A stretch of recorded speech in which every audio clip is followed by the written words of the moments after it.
പിതാവിൻ്റെയും പുത്രൻ്റെയും പരിശുദ്ധാത്മാവിൻ്റെയും നാമത്തിൽ ആമേൻ. ഈശോയിൽ സ്നേഹം നിറഞ്ഞ ദൈവജനമേ, ജൂബിലാത്ത എന്ന ഈ ദൈവവചന ശുശ്രൂഷയിലേക്ക് എല്ലാവരെയും പ്രാർത്ഥനാപൂർവം സ്വാഗതം ചെയ്യുന്നു. ജെറമിയയുടെ പുസ്തകം 15-ാമത്തെ അധ്യായം 16-ാമത്തെ തിരുവചനം. അങ്ങയുടെ വചനം ഞാൻ കണ്ടെത്തിയപ്പോൾ അത് ഞാൻ ഭക്ഷിച്ചു. ദൈവത്തിൻ്റെ വചനം ഒരു വ്യക്തി കണ്ടെത്താൻ തുടങ്ങുമ്പോൾ ആരാണോ അത് തീഷ്ണതയോടെ ആത്മാവിൻ്റെ ഭക്ഷണമാക്കി മാറ്റുന്നത്, അടുത്ത വചനങ്ങൾ പറയും, ഹൃദയത്തിന് സന്തോഷവും ജീവിതം ആനന്ദമൃതമായി എന്ന്. ആരാണോ ദൈവത്തിൻ്റെ വചനം ഭക്ഷിച്ച് മുൻപോട്ട് പോകാൻ തുനിയുന്നത്, അവരുടെ ഹൃദയത്തിനും അവരുടെ ജീവിതത്തിനും വലിയ സന്തോഷവും സ്വസ്ഥതയും സമാധാനവും കർത്താവിൻ്റെ ആത്മാവ് വചനത്തിലൂടെ നൽകുന്നു. ഹല്ലേലൂയാ, ഹല്ലേലൂയാ, ഹല്ലേലൂയാ, ഹല്ലേലൂയാ. പ്രിയമുള്ളവരെ, യേശുവിനോട് ചേർന്ന് നിൽക്കുന്ന ഒരു വ്യക്തിക്ക്, യേശുവിൻ്റെ വചനത്തെ മുറുകെ പിടിക്കുന്ന ഒരു വ്യക്തിക്ക്, അവൻ എത്രയൊക്കെ വീണാലും എന്തെല്ലാം അവൻ്റെ ജീവിതത്തിൽ കടന്നു വന്നാലും എത്ര കഷ്ടത അവനെ നേരിടേണ്ടി വന്നാലും കർത്താവ് അവൻ്റെ കൂടെ ചേർന്ന് നിൽക്കും. സങ്കീർത്തനം 91-ാമത്തെ അധ്യായം 15-ാമത്തെ തിരുവചനം, സങ്കീർത്തനം 91-15-ാമത്തെ വചനം നമ്മെ ഓർമ്മിപ്പിക്കുകയാണ്. അവൻ്റെ കഷ്ടതയിൽ ഞാൻ അവനോട് ചേർന്ന് നിൽക്കും. ഹല്ലേലൂയാ, ഹല്ലേലൂയാ, ഹല്ലേലൂയാ, ഹല്ലേലൂയാ. നിന്റെ ജീവിതത്തിൽ കടന്നു വരുന്ന ഏത് കഷ്ടതയ്ക്കും ഞാൻ നിന്നോട് ചേർന്ന് നിൽക്കും. ദൈവം പറഞ്ഞു വെക്കുന്ന വലിയ മനോഹരമായ ആശ്വാസവചനം നിന്റെ കഷ്ടത എന്നാണ് പറഞ്ഞു വെക്കുന്നത്. മനുഷ്യര് നിന്നെ നോക്കുന്ന കഷ്ടതയല്ല, ദൈവത്തിന് വേണ്ടി നീ അനുഭവിക്കുന്ന കഷ്ടത. നിന്റെ സ്വാർത്ഥ താല്പര്യങ്ങൾക്ക് കടന്നു വരുന്ന കഷ്ടതയല്ല, കർത്താവിന് വേണ്ടി നീ അനുഭവിക്കുന്ന കഷ്ടത ഏതാണോ അതിൻ്റെ പുറകിലെ ഞാൻ നിന്റെ കൂടെയുണ്ട്, നിന്നെ ഞാൻ ചേർത്ത് നിൽക്കും. നിങ്ങൾക്ക് ഈ ദൈവവചനം കേൾക്കുമ്പോൾ ദൈവത്തിന് വേണ്ടി കഷ്ടത അനുഭവിച്ച 3 ചെറുപ്പക്കാരെ തളർന്നു പോയപ്പോൾ അവരുടെ കൂടെ കർത്താവ് ചേർന്ന് നിന്നു. വചനം സങ്കീർത്തനത്തിൽ നിങ്ങൾ ഓർത്തോ, അവൻ്റെ കഷ്ടതയിൽ ഞാൻ അവൻ്റെ കൂടെ ചേർന്ന് നിൽക്കും. 3 ചെറുപ്പക്കാര് ദൈവത്തിന് വേണ്ടി മരിക്കാൻ വേണ്ടി തയ്യാറായ 3 ചെറുപ്പക്കാര് കർത്താവിന് വേണ്ടി മാറ്റിവെക്കപ്പെട്ട ജീവിതങ്ങളായിരുന്നു. എന്തു വന്നാലും, ജീവിതത്തിൽ ഏത് കഷ്ടത വന്നാലും ഞാൻ ദൈവത്തെ മാറ്റി നിർത്തില്ല, ദൈവത്തിൻ്റെ വഴിയെ ഞാൻ മാറിപ്പോകില്ല. ഒരു സംഭവം ഇതിൽ വിവരിക്കുന്നുണ്ട്. 3-ാമത്തെ അധ്യായം 1 മുതൽ നബൂഖദ്നേസർ എന്ന് പറഞ്ഞ രാജാവ്, മഹാനായ ഒരു വ്യക്തിയാണ് നാട്ടില്. അദ്ദേഹം എന്ത് ചെയ്തു? സ്വർണബിംബം, അതിൻ്റെ വലിപ്പത്തെക്കുറിച്ച് ബൈബിളിൽ ഇങ്ങനെ രേഖപ്പെടുത്തിയിരിക്കുന്നു. 60 മുഴം ഉയരവും 6 മുഴം വണ്ണവുമുള്ള ഒരു സ്വർണ്ണ വിഗ്രഹമുണ്ടാക്കി. അതിൻ്റെ വലിപ്പത്തെക്കുറിച്ചാണ് ഈ ഗ്രന്ഥത്തിൽ എഴുതിയിട്ടുള്ളത്.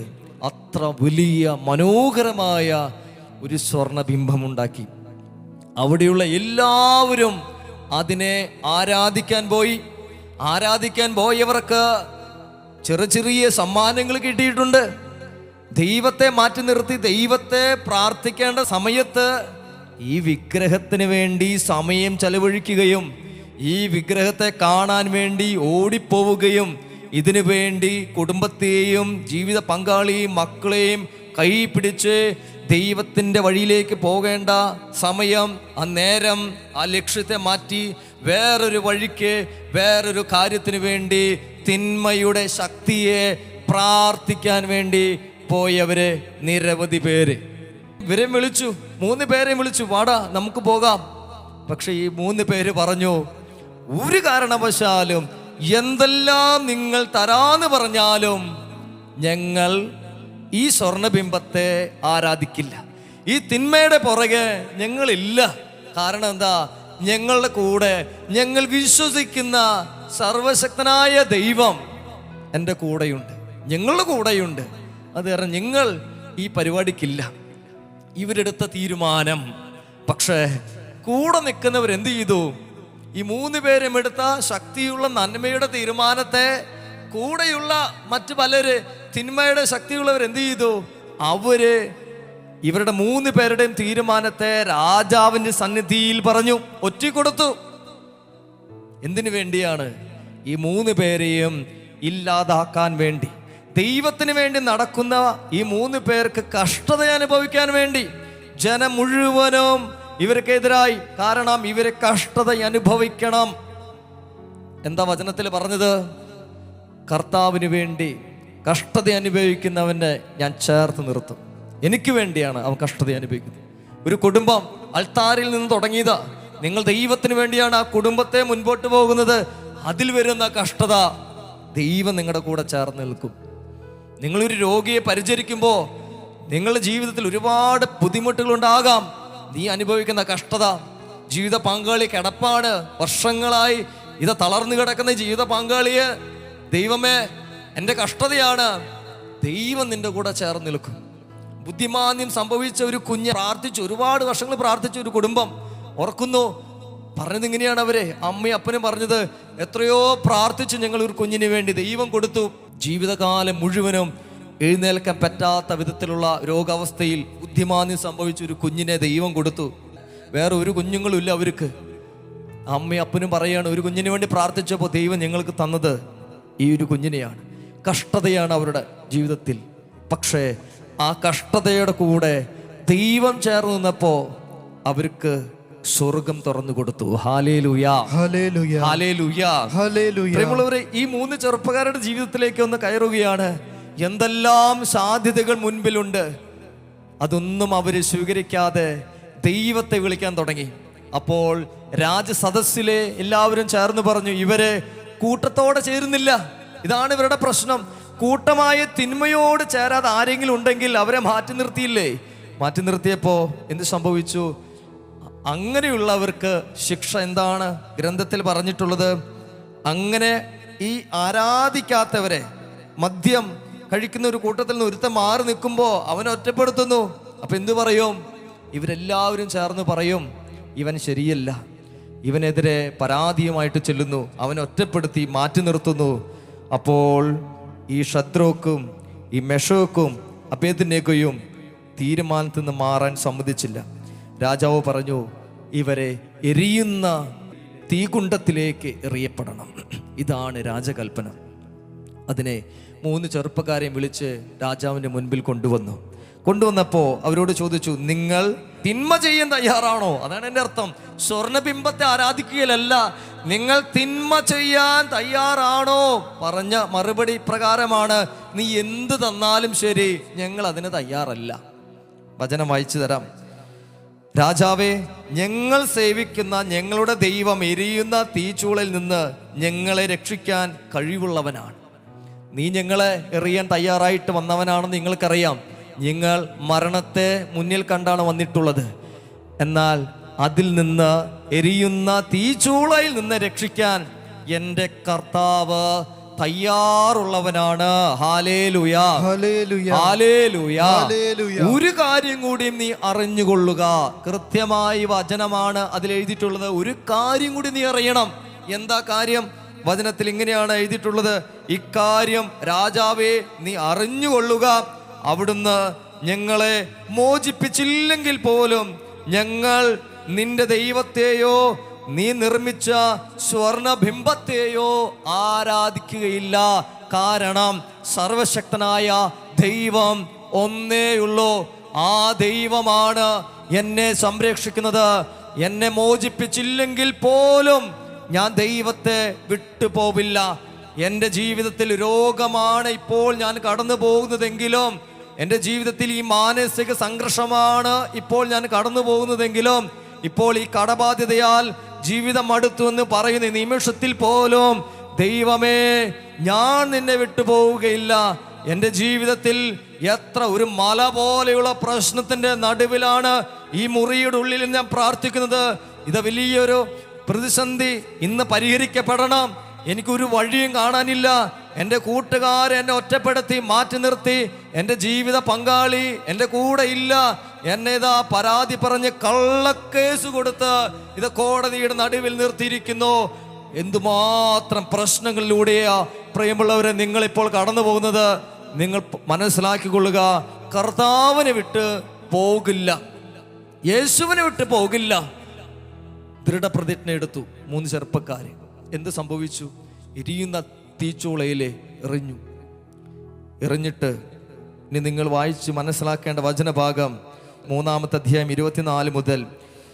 നാം ബന്ധിച്ച് തീയിലെറിഞ്ഞത് 3 പേരെയല്ലേ? അതേ രാജാവേ. രാജാവ് വന്നു, ഇവര് മരിച്ചു എന്നറിയാൻ വേണ്ടിയിട്ട് വന്നു നോക്കുകയാണ്. അപ്പൊ രാജാവ് പറയുകയാണ്, നമ്മൾ എത്ര പേരെ എറിഞ്ഞത്? 3 പേരെയാണ് എറിഞ്ഞത്. അവരെന്താണ് അവിടെ ഇരുന്ന് ചെയ്തത്? അവർ അവിടെ ഇരുന്ന് ദൈവത്തെ സ്തുതിക്കാൻ തുടങ്ങി. നിങ്ങളുടെ ആ പ്രശ്നത്തിലിരുന്ന്, നിങ്ങളുടെ അവസ്ഥയിലിരുന്ന് ദൈവത്തെ സ്തുതിക്കാൻ തുടങ്ങുകയാണ്, ദൈവത്തെ വിളിക്കാൻ തുടങ്ങുകയാണ്. നിങ്ങളിപ്പോൾ ഈ കേൾക്കുന്ന വചനം വെച്ച് നിങ്ങളുടെ പ്രശ്നത്തെ, നിങ്ങളൊരു മരണത്തിന് മുൻപിലാണ് നിങ്ങൾ നിൽക്കുന്നതെങ്കിൽ നിങ്ങൾ ഈ വചനം വെച്ച് പ്രാർത്ഥിക്കണം. കാരണം മരണത്തിലേക്ക് വലിച്ചെറിഞ്ഞ ആ നിമിഷത്തിലാണ് 3 ചെറുപ്പക്കാർ നിൽക്കുന്നത്. നിങ്ങളെ ഒരു പ്രശ്നത്തിലേക്ക് വലിച്ചെറിഞ്ഞവരുണ്ടാകും, നിങ്ങളെ ഒരു വലിയ കുടുക്കിലേക്ക് എറിഞ്ഞിട്ടുണ്ടാകും. നിങ്ങൾ പേടിക്കണ്ട. നിങ്ങൾ ആ സമയത്തിരുന്ന് കർത്താവിൻ്റെ തിരുരക്തത്തെ വിളിച്ച് പ്രാർത്ഥിച്ചു കൊണ്ടിരിക്കുക. നിങ്ങൾ ആ ദൈവത്തിൻ്റെ ശക്തിയെ ഹൃദയത്തിലേക്ക് സ്വീകരിച്ച് വചനം വെച്ച് ഈ സമയത്ത് നിങ്ങൾ പ്രാർത്ഥിച്ചു കൊണ്ടിരിക്കുക. എന്ത് സംഭവിക്കാം? 3 പേരെയാണ് വലിച്ചെറിഞ്ഞത്. രാജാവ് പറഞ്ഞു, എന്നാൽ ഇപ്പോൾ അതിൽ ഒരാളും കൂടെയും നമ്മൾ കാണുന്നുവല്ലോ. Hallelujah, hallelujah, hallelujah, hallelujah, hallelujah, hallelujah. ഇതാ നബൂഖദ്നേസർ രാജാവ് പറഞ്ഞു, ഷദ്രോക്ക്, മെഷാക്ക്, അബേദ്നേഗോ, അത്യുതനായ ദൈവത്തിന്റെ ദാസന്മാരായ നിങ്ങൾ പുറത്തു വരുവിൻ. അവർ അഗ്നിയിൽ നിന്ന് പുറത്തു വന്നു. അങ്ങനെ 3 പേര് പുറത്തു വന്നു. അവരുടെ തലമുടി കരിയുകയോ വസ്ത്രത്തിന് കേടുപറ്റുകയോ അവർക്ക് തീയുടെ ഗന്ധകം ഏൽക്കുകയോ ചെയ്തിട്ടില്ല. ഒന്നും അവർക്ക് സംഭവിച്ചിട്ടില്ല. ആ 3 പേരുടെയും മേൽ അഗ്നിക്ക് ഒരു ശക്തിയും ഉണ്ടായിരുന്നില്ല. ഹല്ലേലൂയാ, ഹല്ലേലൂയ, ഹല്ലേലൂയാ. ഹല്ലേലൂയ. ഒരു വലിയ തീകുണ്ടത്തിലേക്ക് എറിഞ്ഞിട്ട് 3 പേരെയും എറിഞ്ഞിട്ട് ആ 3 പേരും ദൈവത്തെ സ്തുതിക്കാൻ തുടങ്ങി. ആത്മാവിൽ നിറഞ്ഞ അവർ സന്തോഷിക്കാൻ തുടങ്ങി, ജ്വലിക്കാൻ തുടങ്ങി. പ്രിയമുള്ളവരെ, എന്താണ് ഇതിൽ നിങ്ങൾ വായിച്ച് മനസ്സിലാക്കേണ്ട ഒരു സംഭവം? എന്താണ്? ദൈവത്തിൻ്റെ കൂടെ നടക്കുന്നവർക്ക്, ദൈവത്തിൽ എന്തു വന്നാലും യേശുവിൽ വിശ്വസിക്കുന്നവർക്ക് ഒരു അഗ്നിയും അവരെ തൊടില്ല, ഒരു അഗ്നിയും അവരുടെ ദേഹത്തെ ഏൽക്കില്ല. ഈ വചനത്തിലെ ഒരു ശക്തി നിങ്ങൾക്ക് കാണപ്പെടാം. ജ്വലിക്കുന്ന തീച്ചൂളയുടെ വാതിൽക്കെത്തി നബൂഖദ്നേസർ പറഞ്ഞു, അവരോട് പുറത്തു വരാൻ പറഞ്ഞു. അവർ അഗ്നിയിൽ നിന്ന് പുറത്തു വരികയാണ്. നിങ്ങൾ ആരാണോ നിങ്ങളെ കുഴിയിലേക്ക് ഇട്ടത്, നിങ്ങളെ ആരാണോ തളർത്തി കളഞ്ഞത്, അവരെ കൊണ്ട് തന്നെ ദൈവം നിങ്ങളുടെ ജീവിതത്തിൽ നിങ്ങളെ കൈ പിടിച്ച് എഴുന്നേൽപ്പിക്കും. ഹല്ലേലൂയാ, ഹല്ലേലൂയ, ഹല്ലേലൂയ, ഹല്ലേലൂയ. നബൂഖദ്നേസർ രാജാവ് ഇവരെ അഗ്നിയിൽ എറിഞ്ഞു. എന്നാൽ അഗ്നിയിൽ എരിയുന്ന സമയത്ത് ഇവരുടെ പ്രാർത്ഥന കണ്ട് ദൈവത്തിന്റെ ദൂതൻ അവരുടെ കൂടെ ഇറങ്ങി. ഇവരെന്തൊക്കെ ചെയ്തിട്ടും ഇവരെ നശിപ്പിക്കാൻ പറ്റുന്നില്ല. അവസാനം നബൂഖദ്നേസർ രാജാവ് തന്നെ ഈ മക്കളുടെ കൈ പിടിച്ച് പറഞ്ഞു, നിങ്ങൾ പുറത്ത് വരണം. നിങ്ങളുടെ ജീവിതത്തിലെ പ്രതിസന്ധികളെ ഓർത്ത് നിങ്ങൾ വിഷമിക്കണ്ട. ആരാണോ നിങ്ങളെ പുറത്താക്കി ഉള്ളിലിട്ടത്, കുഴിയിലെറിഞ്ഞത്, അവര് തന്നെ നിങ്ങളെ കൈ പിടിച്ച് ഉയർത്തിക്കൊണ്ടുവരാൻ കർത്താവിനെ അവരെ ഒരു ഉപകരണമാക്കി മാറ്റും. Hallelujah, hallelujah, hallelujah. ഹല്ലേലൂയ. കർത്താവിനൊരു നിമിഷം മതി അവരേക്ക് ഉയർത്താൻ. പ്രിയമുള്ളവരെ, ഈ ആരാധന സമയം ദൈവത്തിൻ്റെ വചനം നമുക്ക് ഹൃദയത്തിൽ കൊണ്ടുവരാം. 3 ചെറുപ്പക്കാർ വിശ്വസിച്ചു. കർത്താവ് ഇടപെട്ടു. തീകുണ്ടത്തിൽ നിന്ന്, അഗ്നിനാളത്തിൽ നിന്ന് ദൈവമാണ് അവരെ എടുത്തുയർത്തിയത്. പ്രാർത്ഥിച്ചു. നിങ്ങൾ പ്രാർത്ഥിച്ചു, ദൈവം നിങ്ങൾക്ക് ശക്തി തരും, അഭിഷേകം തരും. അഗ്നി നിങ്ങളെ ദഹിപ്പിക്കുകയില്ല. പിതാവിൻ്റെയും പുത്രൻ്റെയും പരിശുദ്ധാത്മാവിൻ്റെയും നാമത്തിൽ ആമേൻ.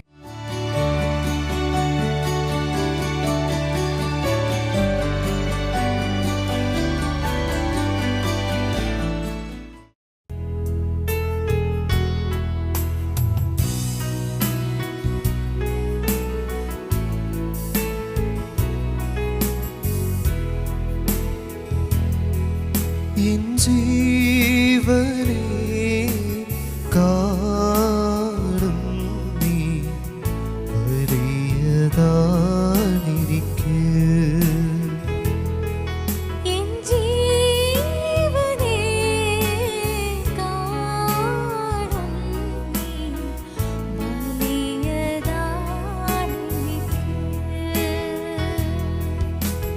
ആരാധന ആരാധന ആരാധന ആരാധന ആരാധന ആരാധന ആരാധന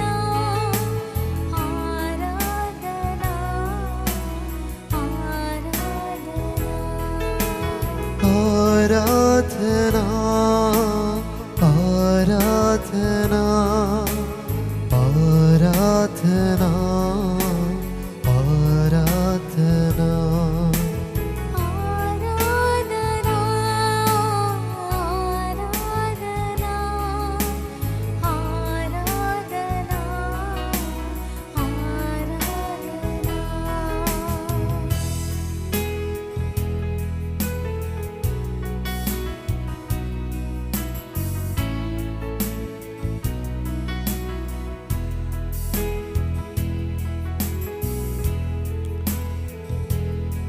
എൻ്റെ കഷ്ടതയിൽ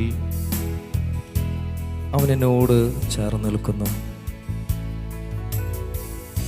ഈ ഗാനത്തിൻ്റെ ഇരടികൾ നമ്മുടെ കാതുകളെ സ്പർശിക്കുമ്പോൾ നമ്മെ സ്നേഹിക്കുന്ന നമ്മുടെ കർത്താവ് നമ്മുടെ ഹൃദയങ്ങളെ തണുപ്പിക്കുകയാണ്. എൻ ജീവനേക്കാളും വലിയവനാണ് കർത്താവേ നീ. ഞാനത് വിശ്വസിക്കുകയാണ്. എൻ്റെ ജീവനേക്കാളും വലുതായി ഞാൻ നിന്നെ സ്നേഹിക്കാൻ തുടങ്ങുന്നു. ഗാനത്തിൻ്റെ ഇരടികളോട് ചേർന്ന് ആ വലിയ സ്നേഹത്തെ, എൻ്റെ ഹൃദയത്തെ തണുപ്പിക്കുന്ന ആ സ്നേഹത്തെ ഓർത്തുകൊണ്ട് നമുക്ക് ചേർന്ന് പാടാം. എൻ ജീവനെ കാണും നീ വലിയതാണിരിക്ക്. നീ വലിയവനാണ് എനിക്ക്. എൻ ജീവനെ കാണും നീ വലിയതാണിരിക്ക്. എനിക്ക് വേറൊന്നും വേണ്ട, നീ മാത്രം മതി എനിക്ക്. ആരാധന നിന്നെ മാത്രം ഞാൻ ആരാധിക്കുന്നു. ഹൃദയത്തിൽ വിശ്വസിച്ചുകൊണ്ട് ആരാധന ആരാധന യേശുവേ നീ മാത്രം എൻ്റെ ശക്തി. ആത്മാവിൽ നിറയപ്പെട്ട്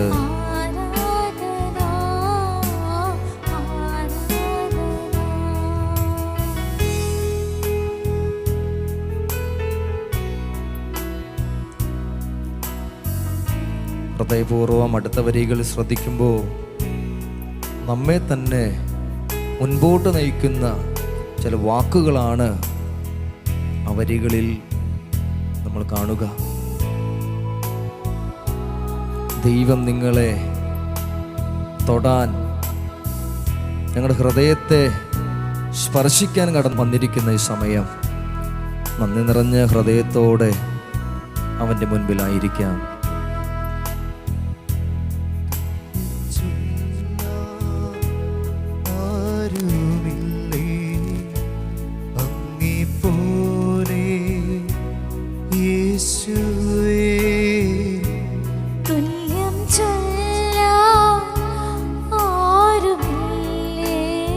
ആരുമില്ല.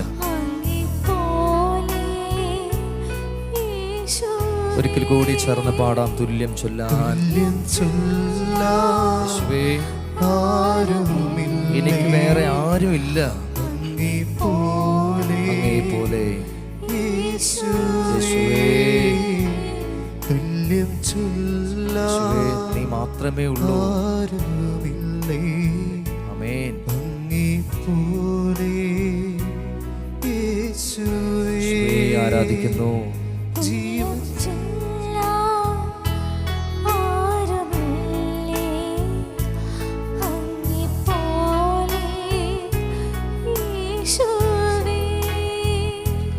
ജീവനേ സ്വന്തമേ അങ്ങേ മാറി ചാരുന്നു യേശുവേ, എല്ലാവരും ചേർന്ന് ജീവനേ എന്റെ ജീവനായ കർത്താവേ, സ്വന്തമേ സ്വന്തമേ. അങ്ങേ മാറി ചാരുന്നു. ആരാധിക്കാം നമുക്ക് ചേർന്ന്. യേശുവേ, എനിക്ക് വേറെ ഒരിടത്തും ഞാൻ പോകുന്നില്ല, നിന്നിൽ മാത്രമേ ഞാൻ ആരാധിക്കൂ. ഞങ്ങൾ ഹൃദയത്തിൽ വിശ്വസിച്ച് പ്രാർത്ഥിക്കുക. യേശുവേ, വേറെ ഒരു വിഗ്രഹത്തിന്റെ മുൻപിലും വേറെ ഒരു വ്യക്തിയുടെ മുൻപിലും ദൈവത്തെ മാറ്റി നിർത്തി ഞാൻ പ്രാർത്ഥിക്കാൻ പോകുന്നില്ല. ശക്തിയോടെ നിങ്ങൾ തീരുമാനമെടുക്കുന്നു. എൻ്റെ യേശുവിനെ മാത്രം ആരാധിക്കുന്നു, യേശുവിൽ വിശ്വസിക്കുന്നു, അവൻ എൻ്റെ കൂടെ ചേർന്ന് നിൽക്കുന്നു.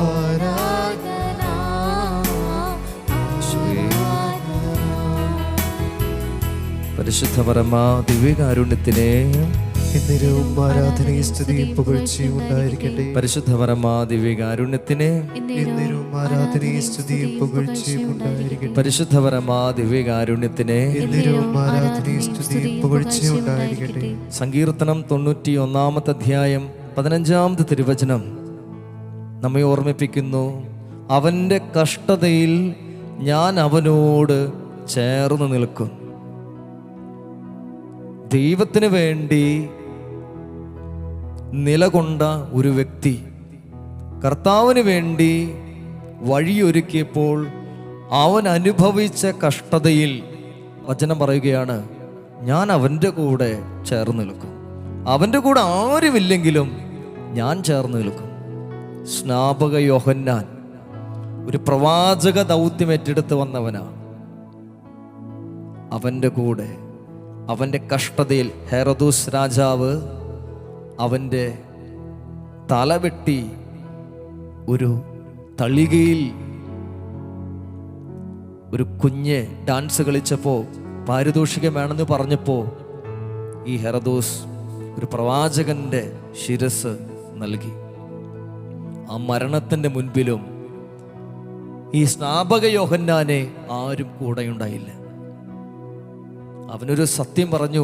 ദൈവത്തിന് വേണ്ടി നിലകൊണ്ടപ്പോൾ അവൻ്റെ കൂടെ നിൽക്കാൻ ഒരു മനുഷ്യനുമില്ല. എല്ലാവരും അവനെ ഒറ്റപ്പെടുത്തി.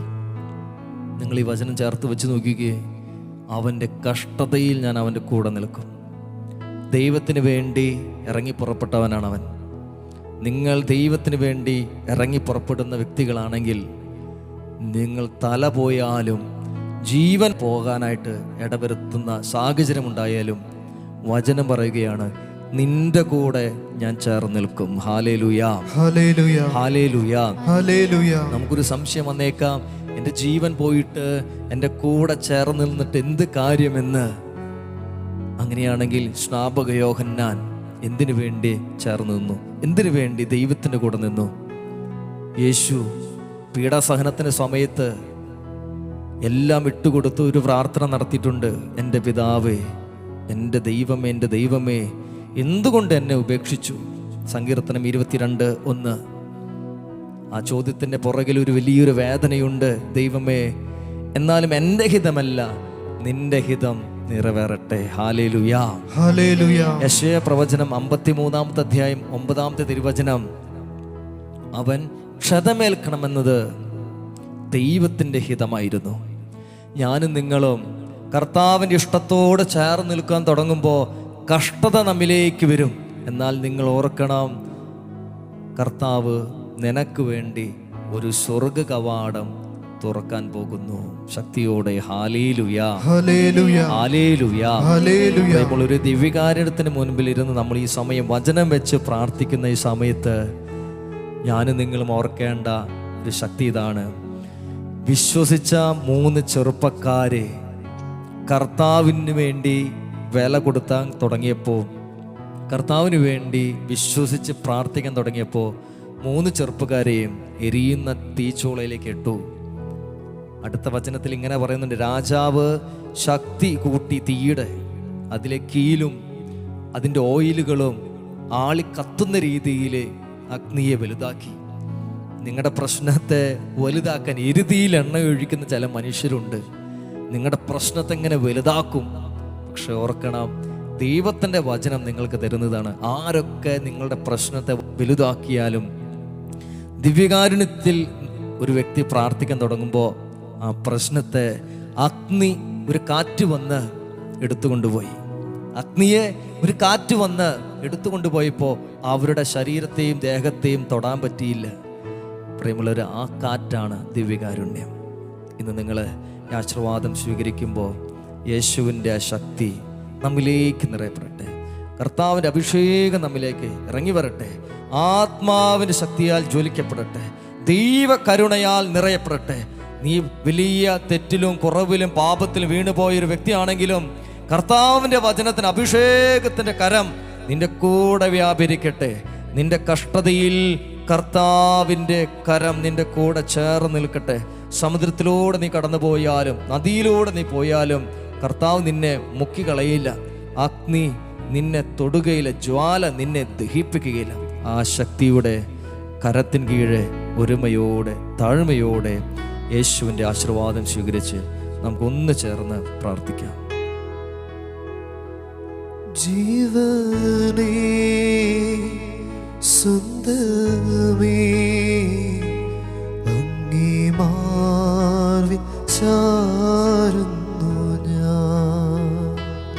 ജീവനേ സ്വന്തമേ അങ്ങേ മാർവിൽ ചാരുന്നു ഞാൻ. പരിശുദ്ധ പരമ ദിവ്യകാരുണ്യത്തിന് എന്നേരവും ആരാധനയും സ്തുതിയും പുകഴ്ചയും ഉണ്ടായിരിക്കട്ടെ. പരിശുദ്ധ പരമ ദിവ്യകാരുണ്യത്തിന് എന്നേരവും ആരാധനയും സ്തുതിയും പുകഴ്ചയും ഉണ്ടായിരിക്കട്ടെ. പരിശുദ്ധ പരമ ദിവ്യകാരുണ്യത്തിന് എന്നേരവും ആരാധനയും സ്തുതിയും പുകഴ്ചയും ഉണ്ടായിരിക്കട്ടെ.